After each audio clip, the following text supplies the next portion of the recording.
few months ago, I found myself stuck home from work on a snow day. While sitting about musing on what to do with this extra time and as white powder drilled down in my apartment, I thought to myself, today would be a good day to reread The Lion, the Witch, and the Wardrobe. So I crossed to my stack of books behind me here, took my collected edition of the Narnia series off the shelf, cracked her open, and started reading a book that I had not read since probably elementary school. Turns out that snowy day in December was the perfect time to start rereading that book, and I was immediately struck on page 1 by C.S. Lewis's dedication to his goddaughter, Lucy. My dear Lucy, I wrote this story for you, but when I began it, I had not realized that girls grow quicker than books. As a result, you are already too old for fairy tales, and by the time it is printed and bound, you will be older still. But someday, you'll be old enough to start reading fairy tales again. You can then take it down from some upper shelf, dust it, and tell me what you think of it. I shall probably be too deaf to hear, and too old to understand a word you say, but I shall still be your affectionate godfather, C.S. Lewis. I certainly don't have like an encyclopedic knowledge of every book dedication ever written, but of the ones that I've read and the ones I remember, this one is easily and by far one of my favorites. I can see why it wouldn't have stood out to me as a child, or why I wouldn't have remembered it, but as an adult reading this dedication, to me, it kind of speaks to Lewis's ability as a writer, like in general, but also to the role that children's literature, fantasy literature, and even just literature in general really has, or should have, kind of in relation to our general lives and understanding of the world around us. In an essay titled On 3 Ways of Writing for Children, Lewis states that where the children's story is simply the right form for what the author has to say, then of course readers who want to hear that will read the story or reread it at any age. I never met The Wind in the Willows or the Bastable books till I was in my late 20s, and I do not think I have enjoyed them any less on that account. I am almost inclined to set it up as a canon that a children's story which is enjoyed only by children is a bad children's story. The good ones last. A waltz which you can like only when you are waltzing is a bad waltz. I think this is totally true, and I would even go further as to say that a really good children's story gets better as you get older instead of the opposite. Later in this essay, Lewis talks a lot about his growth as a reader and how reading and understanding other genres of literature has helped him understand life and literature in general a lot better and enjoy those children's stories that he found as an adult. For myself, I have kind of a mixed relationship with the Narnia series. As a child, I read the first 2 books several times, but always seemed to hit a wall at Voyage of the Dawn Treader. I don't know if I ever finished it as a kid. I remember struggling to get through it several times, whereas I devoured other books like the Harry Potter series or Percy Jackson like pretty voraciously. Those books just really clicked with me in a way that Narnia didn't, and even other things like Lord of the Rings really resonated with me in a way that Narnia just quite didn't hit.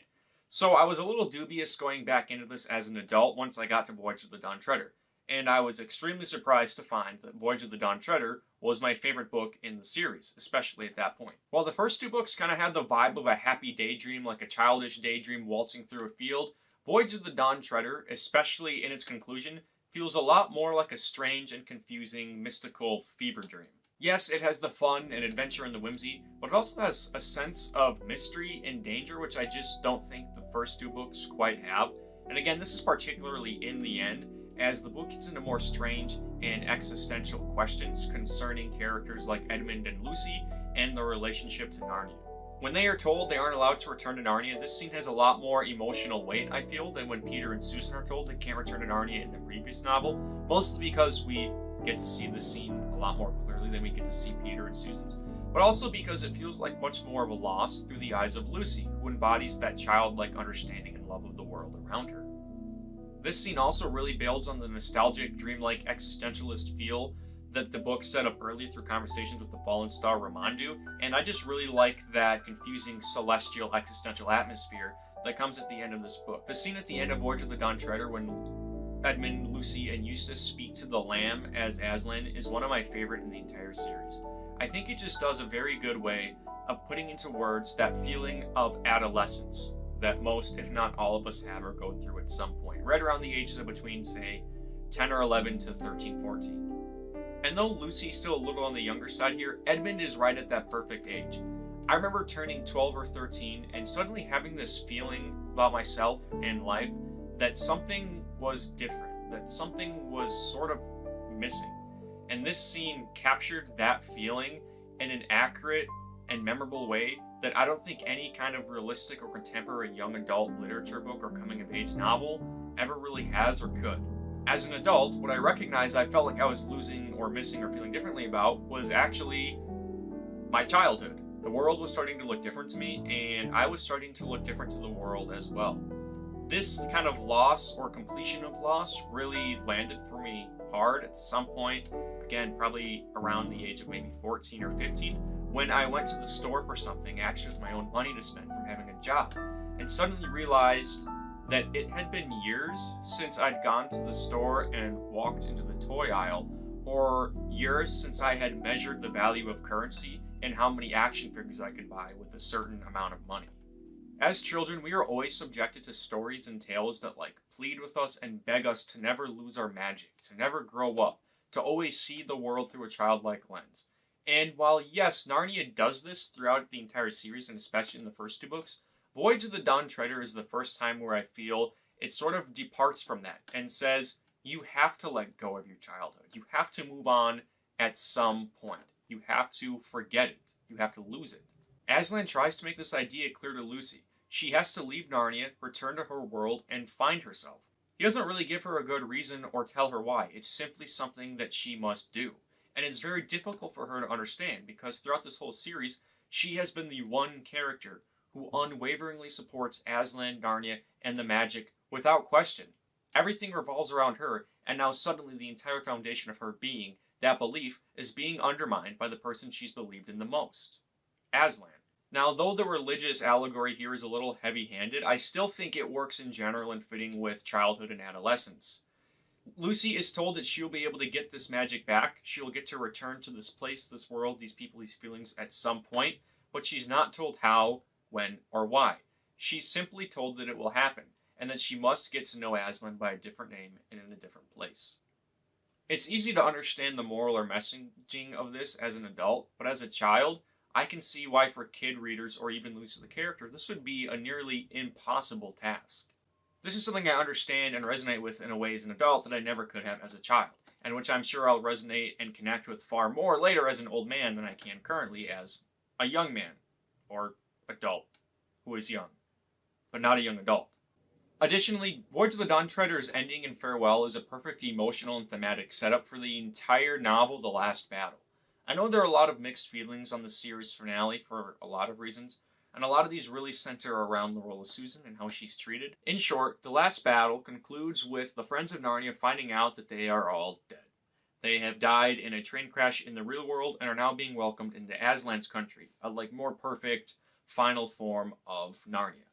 And I'm not going to lie, reading this finale moved me to tears. When characters like Reepicheep and Mr. Tumnus show up and are reunited with Lucy in that childlike wonder and reconnection, I thought it was very sweet and moving. That's exactly the type of shit I love. That's always going to hit me in the feels. And even though at times it's cheap, it always works for me. In one of my older videos called Movies That Make You Cry, I talked about 3 types of films that can make an audience cry. And this one definitely fits for me in that third category that I like best, which I feel hits the perfect blend of good writing and actual kind of emotional nostalgia bait, and it just simply worked for me. The cyclical, reunion-esque ending of The Last Battle is exactly the type of idea that Aslan promises Lucy at the end of Voyage of the Dawn Treader. At the end of that book, Aslan promises Lucy that she will find him again, and at the end of this book, she does exactly that. It's a wonderful callback, and it's only heightened by the presence of the other characters, some of whom we have not seen since the very first book. And while yes, I do recognize there are some odd or off-putting implications concerning the ending of this book, particularly relating to Susan and the religious aspects, and I understand why people would be put off by that, those weren't really what was at the forefront of my mind while reading this. I was much more concerned with the way it made me feel, and has continued to make me feel almost 2 weeks after finishing reading it. This ending also works perfectly and more effectively, I think, when considering the purpose and thesis of Lewis's dedication way back in the line The Witch in the Wardrobe. My dear Lucy, I wrote this story for you, but when I began it, I had not realized that girls grow quicker than books. As a result, you are already too old for fairy tales, and by the time it is printed and bound, you will be older still. But someday, you will be old enough to start reading fairy tales again. You can then take it down from some upper shelf, dust it, and tell me what you think of it. I shall probably be too deaf to hear, and too old to understand a word you say, but I shall still be your affectionate godfather, C.S. Lewis. I feel this dedication because at the age I am now, I am old enough to start reading fairy tales again. A huge part of growing up is coming to understand the lessons and morals that the adults around us try to teach us and tell us as kids that we just weren't ready for. And a huge part of being an adult is trying to implement them as quickly as we can and rushing back to the people who told us these things so that we can learn more from them while they're still here. This is important for us to do as adults because eventually those people who were there to guide us as children won't be around anymore. However, I like to think that the reunion Lewis writes about and makes so clear to the reader is in fact real for us in some way. Now, let me be clear so I don't seem pretentious or like I'm trying to sound smarter than I am. I'm only 23. I have a lot of life hopefully left to live. I don't know anything about being a father, about being a parent, a grandfather, watching children grow up, watching a new generation take my place. I don't know anything about that. I only know what it's like to go from being a child to an adult, and that's a huge part of Lewis's point here. But a huge part is also exploring what it's like to go from an adult to an old man. And I imagine that eventually, once I'm at that point in my life, this is only going to mean more to me rather than less. However, with that in mind, I am a teacher, and so I work pretty closely with children, teenagers, but kids who are adolescent, kids who are going through that loss currently. And it pains me to see them grappling with a world that is so confusing and difficult. And so when thinking about this series, or Lewis's dedication in general, I am almost always brought back to thinking about my students. Not everything I try to teach my students lands. Not all of it connects. They don't buy into every single lesson or point.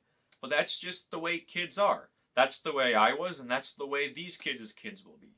However, in the past few years, I've come to really recognize and appreciate the hard work and lessons that my own teachers and role models instilled in my mind when I was too young to understand them. And looking back now, I've tried to reconnect with a lot of those teachers and mentors and tell them that, hey, what you did when I was a kid mattered. You had a positive impact on me. I don't look at teaching or working with kids as something with immediate returns or gratification or anything like that. It is basically an investment that you are laying the groundwork for these children to come back to once they have the skills necessary to understand what's being laid out in front of them. Obviously, you want to do your best to make kids understand in the moment, but it's just not always going to happen. So instead, sometimes you have to lay out information or lessons or morals in a way that they will understand when they're ready. I hope that someday, when I'm too old and too deaf to hear, my kids come back to me and tell me what they thought of all we tried to do and learn together when they were just 15 and 16. Which now brings me briefly back to Susan. As mentioned, a lot of the ire drawn towards the last battle comes from the treatment of Susan no longer being a friend to Narnia. Many readers interpret Susan's treatment in this novel to mean that if you are logical or irreligious, or in some cases even a woman, that you are not allowed into heaven, that you are instead doomed to some sort of hell or purgatory or the real world, unable to pass on and be with your family. I understand why people feel this way, but I don't necessarily see this as the actual case. I think this is a pretty poor misreading of Lewis's work. I'm going to try to explain why. For me, it's pretty easy to see this story as both a Christian allegory and also simply a child's tale about magic. I don't necessarily see the argument that Lewis's story is one of Christian elitism as valid, because he does have characters who would not be considered Christian, who nonetheless get to pass into the afterlife. For instance, there is a Calormene character by the name of Emeth, who worships the god Tash, the opposite of Aslan, and yet Aslan still lets him into his own country because of Emeth's behavior in the real world. Emeth tries to protest Aslan admitting him into his country by saying that, Aslan, look, I never worshipped you. I worshipped Tash my whole life. Like, I don't deserve what you're giving me.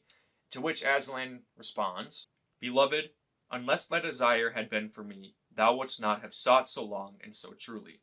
For all find what they truly seek. This concludes Aslan's point that if a person lives well, does their best, and lives true, they'll end up alright with him, even if they have worshipped what could be called a false god. To me, this is Lewis saying that even if someone is like an atheist or agnostic or Muslim or pagan or, whatever label you want to apply, they are still able to be accepted into Aslan's country or accepted into Lewis's version of heaven, despite that technical non-belief. As long as they are still living good and true and kind to others, eventually they will find their way back into that perfect world. In short, these people are able to enter Aslan's country because they are willing to seek it. As for Susan, while reading the book, I never got the impression that she was banned from Narnia or Aslan's country forever. She was just temporarily unable to return because she was not yet old enough to read fairy tales again. She is far too concerned with being what she thinks an adult is, instead of what being an adult actually is. This is remarked upon by the character of Polly, who is in fact a grown woman, and basically calls out Susan for doing exactly that, not really knowing what an adult or what a woman is. I did a little bit of digging after finishing the book and also prepping for this video, and found out that from an authorial perspective, this is pretty much exactly the case. C.S. Lewis was raised as fairly religious and then left the faith once he was an adult, and then later in his life, in his middle age, thanks to J.R.R. Tolkien, he found his way back to the Christian faith. Because of his experience, I don't see him as someone who would simply write off a character like Susan, who stumbles and loses her way, forever. In his fascinating appendix letters detailing his writing of the acts of King Arthur and his noble knight, John Steinbeck talks a little about his perception of Thomas Malory as an author of Le Morte d'Arthur, and also kind of about the perspective of authors in general in relation to the characters they're writing about. He talks about how Malory's background might have influenced his writing of certain characters, and says specifically of Malory and his characters that a novelist not only puts down the story, but is the story. He is each one of the characters in a greater or less degree. And because he is usually a moral man in intention and honest in his approach, he sets things down as truly as he can. He is limited by his experience, his knowledge, his observation, and his feelings. A novel may be said to be the man who writes it. Now it is nearly always true that a novelist, perhaps unconsciously, writes himself with one chief or central character in his novel. Into this character he puts not what he thinks he is, but what he hopes to be. We can call this the spokesman, or self-insert character. I think it is true that any man, novelist or not, when he comes to maturity, has a very deep sense that he will not win the quest. And so, his self-character must suffer the same terrible sense of failure as his author. Aside from just being a really interesting and fascinating look at writing and authorship in general, I think Steinbeck's quote relates really well to the Chronicles of Narnia in relation to how C.S. Lewis looks at Susan. To me, Susan is Lewis's self-insert character. Susan loses the quest. She does not find her way back to Narnia or to Aslan's country. While Susan is Lewis's self-insert character, Lucy is the character that Lewis wants to be. Like Lewis, Susan stumbles and loses her path, but Lucy never wavers. She believes in Aslan until the bitter end, even when she is told that she can't any longer. Lucy is who Lewis wishes he was, Susan is who he actually is. What's interesting to consider, however, is that Lewis, unlike Malory, did complete his quest, and Susan in the novels does not. What this says to me is that eventually Susan will complete the quest, just as Lewis the author did. Lewis himself builds on this idea in a letter he once wrote to a fan, where he states, "The books don't tell us what happened to Susan. She's left alive in this world at the end, having been turned into a rather silly, conceited young woman. But there is plenty of time for her to mend, and perhaps she will get to Aslan's country in the end, in her own way." He built on this even more in another letter to a fan who asked why he never wrote a single story dedicated to just Susan. "I could not write that story myself. Not that I have no hope of Susan's ever returning to Aslan's country, but because I have a feeling that the story of her journey would be longer and more like a grown-up novel than I wanted to write. But I may be mistaken. Why not try to write it yourself?" This second excerpt once again highlights Lewis's point that coming to maturity is something a person actually has to grow and go through, not just simply look like or pretend to have gone through. In order to be an adult, a person has to find themselves after losing themselves, and this is a story that Lewis just didn't feel he was capable of writing at the time. I like this because it is once again reminiscent of his dedication in the first novel, which states, "Someday you'll be old enough to start reading fairy tales again. You can then take it down from some upper shelf, dust it, and tell me what you think of it." It's also pretty reminiscent of the ending and the final passage of the last battle, which reads, "And as he spoke, he no longer looked at them like a lion, but the things that began to happen after that were so great and beautiful that I cannot write them." And for us, this is the end of all the stories, and we can most truly say that they all lived happily ever after. But for them, it was only the beginning of their real story. All their life in this world and all their adventures in Narnia had only been the cover and the title page. Now at last, they are beginning chapter 1 of the great story, which no one on earth has read, which goes on forever, in which every chapter is better than the one before. Lewis's series ends with an invitation to the reader to fill the unwritten pages of this story with their own tale of rediscovery and happiness. Many can and will take this as an invitation to religious faith. Some might take it as a request to live their lives long and truly. Some to inspire magic in others. But I think, no matter which reading a person makes, the ending is a beautiful and open-ended reminder that it is never too late to rediscover magic, complete our quests, and inspire others. In short, Lewis makes the point that through every battle, life is a cycle of loss, learning, and rediscovery. Lewis ultimately makes the point that so long as we are brave and true to ourselves, we will find what we are looking for and what we deserve, for all find what they truly seek.